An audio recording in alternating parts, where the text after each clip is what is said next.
Amaka was a very brilliant and beautiful little girl who was loved by her parents and siblings. Everyone thought Amaka was just a sweet and smart little girl. She was only 8 years old, and being the last child of Mr. Okafor, she was always given gifts by her parents and 2 elder sisters. Amaka was always smiling and cheerful, but nobody ever imagined that one day this same Amaka would bring deep sorrow into her family. This is how it all started. The Okafor family lived in a calm neighbourhood in the city.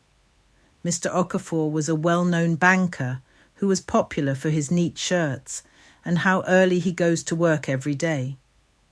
His wife, Mrs. Ngozi, was a school teacher. She was kind and loved children, both at school and at home. The couple had 3 daughters. People called them the Okafor Angels. But in their hearts, Mr. and Mrs. Okafor were not fully happy. They wanted a son. Mr. Okafor always said, "A boy will carry my name. I need a son to continue my line." At first they waited patiently, but as the years passed and no son came, they began to worry. Mrs. Ngozi cried many nights. "What if I can't give him a boy?" she thought to herself. One day, an old woman in their street gave her a special herbal drink. "Take this," she said. "It will help."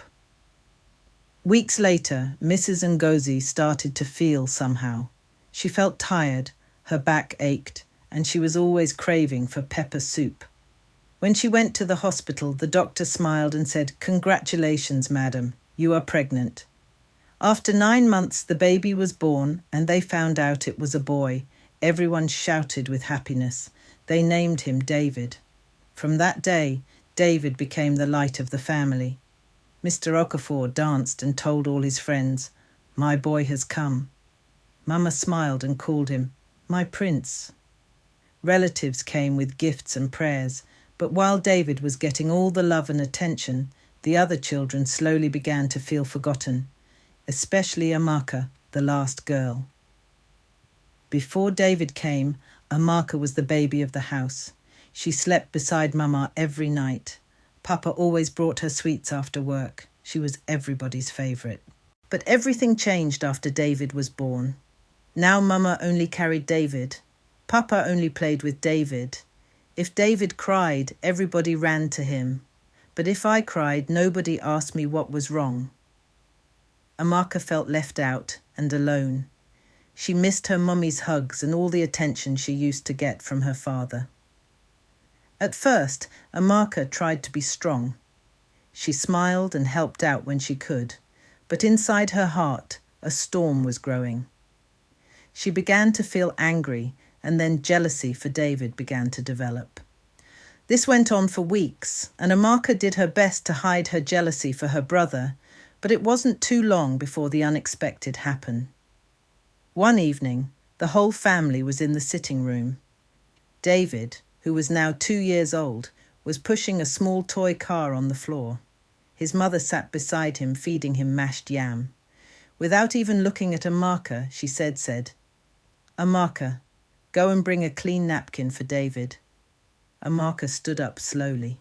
Her heart was beating fast. She walked past David and whispered, "I wish you were never born." David just giggled. He didn't understand. But Amaka meant every word. That night, when everyone was sleeping, David started crying in his little bed. The mother was too tired and didn't wake up. Amaka heard David crying. She sat up on her bed. She listened again. He was still crying. Quietly, she tiptoed to David's room. David was sitting in his small crib, his cheeks wet with tears. When he saw Amaka, he smiled and lifted his hands, expecting her to carry him. But instead, Amaka just stood there. She looked at him carefully. This was the boy who took everything from her. Her mother attention, her father's time for her, and her place in the family. Then a dangerous thought entered her mind. If David is no longer here, she thought, Mama will love me again. She looked around. The room was dark. The fan was blowing slowly. Everyone else was asleep. Amaka picked up a soft pillow from the chair. Her hands were shaking. She walked back to David. He was still smiling. He trusted her. She leaned forward and placed the pillow over his face. At first he moved and started kicking his legs, and then nothing.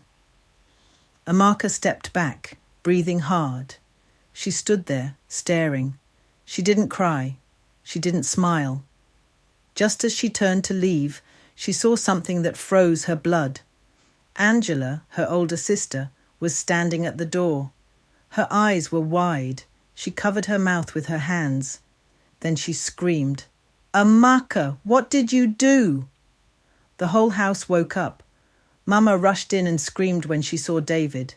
She carried him, shook him, cried over his lifeless body. "David, wake up, my son, please wake up." But David didn't wake up. Mr. Okafor fell to the ground and cried like a baby. Angela and Joy were weeping. Amaka just stood there. Her eyes were empty. Her hands were cold. She had taken away the one person everyone loved the most. After the death of David, Papa never looked at Amaka the same way, and she never felt love from everyone again. That night, as she lay alone in her room, she whispered, "I only wanted Mama to love me." But it was too late. She had taken away the one thing they loved the most.